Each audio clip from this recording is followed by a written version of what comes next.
sudah menjalar ke tulang belakang, dok, sudah menjalar ke tulang belakang, kemudian sudah menjalar ke ginjal, kemudian setelah ginjal menjalarnya ke otak. Dengan prosedur SOP, saya berkonsultasi sama dokter kita, yakni Dr. Luigi dan Pak Gunarto. Akhirnya saya menemui ibu ini di rumah sakit. Kebenaran beliau anaknya kenal sama salah satu downline saya. Jadi saya membantu downline saya ke sana. Jadi kondisi Ibu M ini sebenarnya sudah dikatakan hopeless, sudah tidak berkata apa-apa lagi. Malahan dokter setempat, kebenaran di rumah sakit dokter setempat ngomong memang ini pasien tinggal nunggu keajaiban karena kondisinya sudah koma. Saya ketemu sama beliau, nanti videonya ada, itu sudah 3 hari tidak sadarkan diri, koma. Jadi saya konsultasikan hal ini, ini ke dokter Luigi. Oke, kita berani. Lah, saya belum pernah menemukan pasien yang posisinya koma, otomatis cepat-cepat sekali.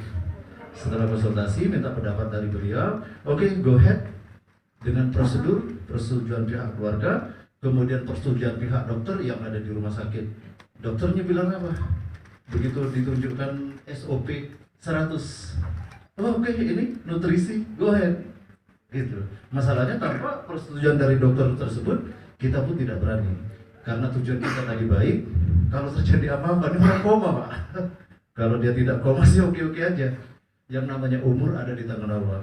Saya cuma bilang sama pihak keluarga, bagaimana caranya meyakinkan supaya SOP ini bisa dikonsumsi. Karena apa? Saya punya satu prinsip, dan saya pelajarin SOP kerjanya bagaimana, sehingga timbul satu kesimpulan saya bahwa selagi orang ini punya umur, insya Allah sembuh. Demikian keluarganya langsung, oke Pak, segera kita lakukan, prosedur kita jalankan. Oke, go ahead. Ini adalah video hari pertama Ibu Emi, 44 tahun, dia mengkonsumsi SOP. Menurut Dr. Lugi, dicairkan 50 cc, kemudian masuk ke dalam pasien itu, pasien ini koma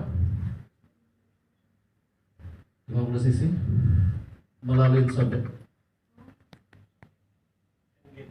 Ya, ini benar-benar mencemaskan sekali.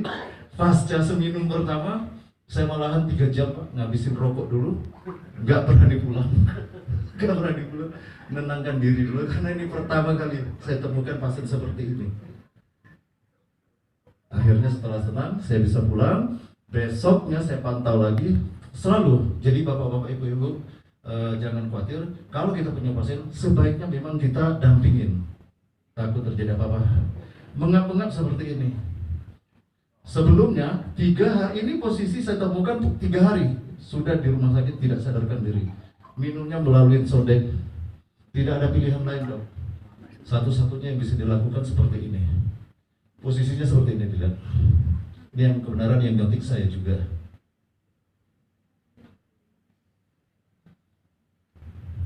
Bisa kita next ke video kedua. Oke.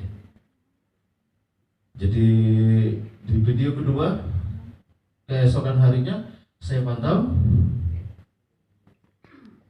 luar biasa Pak. Jadi di hari kedua itu pasien juga belum bangun, tapi kondisinya berkeringat. Kemudian dikontrol untuk kencingnya. Kan dia dia dibawa ke rumah sakit ini sudah kena kakinya juga lumpuh. Jadi sudah dipasang istilahnya, mau rencananya dioperasi untuk dipasang stent di ginjalnya.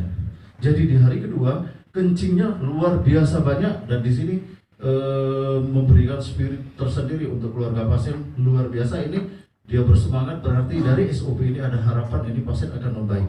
Dan ternyata signifikan di hari kedua suhu pasien meningkat dan pasien berkeringat sangat banyak sekali dan kencingnya pun sangat banyak sekali. Kita sambil nunggu ke video kedua.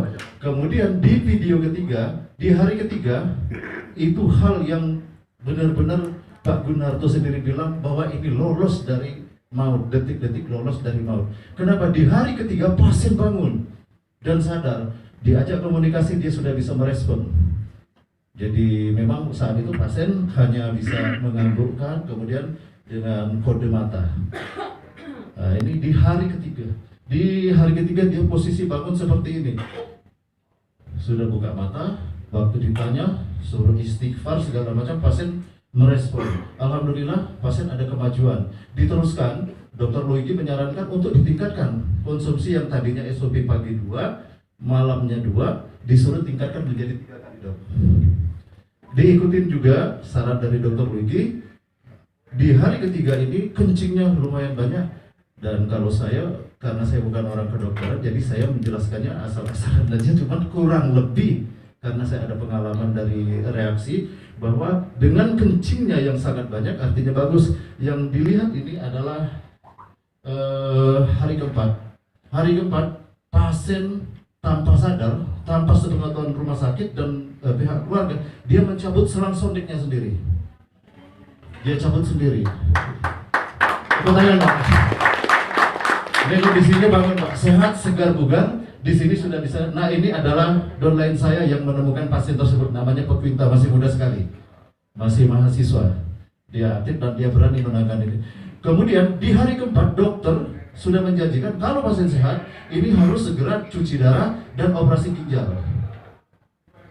Dr. Luigi, kembali lagi saya laporkan ke Dr. Luigi, baiknya untuk operasi itu serahkan dulu ke pasien, biarkan dulu pasien menikmati sadarnya, karena terhitung udah 4 hari itu pasien tidak sadarkan diri. Alhasil pihak keluarga punya kekuatan untuk jangan dioperasi dulu. Tapi di hari ke-6 dokter kekeh, ini harus pasang stent di ginjal dia karena kondisi kaki pasien kan bengkak. Kemudian memang kaki sebelah kanan sudah tidak ada kekuatan lagi dan lumpuh. Alhasil di hari ke-9 dijanjikan untuk pasien dioperasi, disuruh puasa selama 3 hari. Apa yang dilakukan pihak keluarga? Yang lain oke, saya puasakan, Pak, cuman SOP tidak saya puasakan. Ini yang saya temukan di hari ke-9, kebenaran pasien baru keluar dari ruang operasi. Seyogianya, Pak, kalau pasien dioperasi saat mungkin belum bangun gitu. Begitu saya datang, saya sudah nunggu di ruang perawatan, pasiennya sudah bangun dan sadar 100%. Malahan saya sendiri kaget. Masya Allah, ini perkembangan luar biasa. Ini dia sempat berkomunikasi. Mungkin di sini Pak Gun bisa dikasih suara bahwa pasien ini sudah bisa mengomentarin SOP luar biasa, is the best. Tepuk tangan untuk SOP.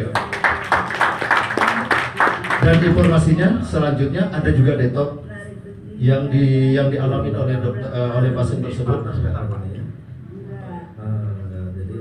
alhamdulillah ketemu SOP ini mulai berangsur baik ya, Bu. Iya, alhamdulillah konsumsi SOP. Ya, ini hari ke-9, Bu. Iya. Ya. Segar bugar. Mudah-mudahan diangkat penyakitnya cepat sembuh.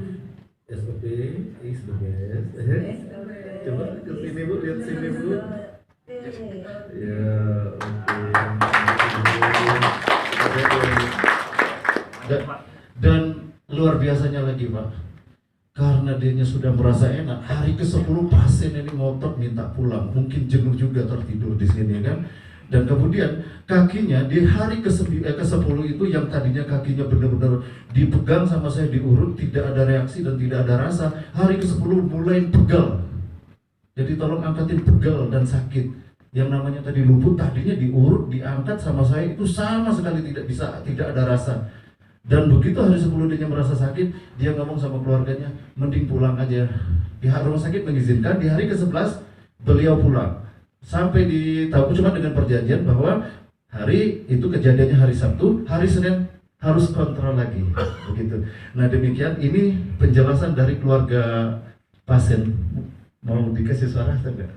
Sudah ya. Jadi demikian, saya cuma berpesan kepada bapak-bapak, ibu-ibu yang nanti seandainya di lapangan ketemu pasien, kalau kita memang istilahnya merasa harus bagaimana, jangan takut. Ada dokter expert kita yang bisa mendampingin kita.